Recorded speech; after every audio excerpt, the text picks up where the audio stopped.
the whole carbonization process. The raw material is hazelnut shells.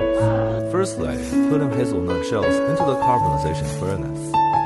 Sealing the door. Then begin to heat the furnace. We use gas heater, or you can use wood heater too. Used to put wood heater for heating. During the carbonization process, the temperature rises, and flammable gases are gradually produced. Partly flammable gas for own carbonization, partly combustion outside the furnace.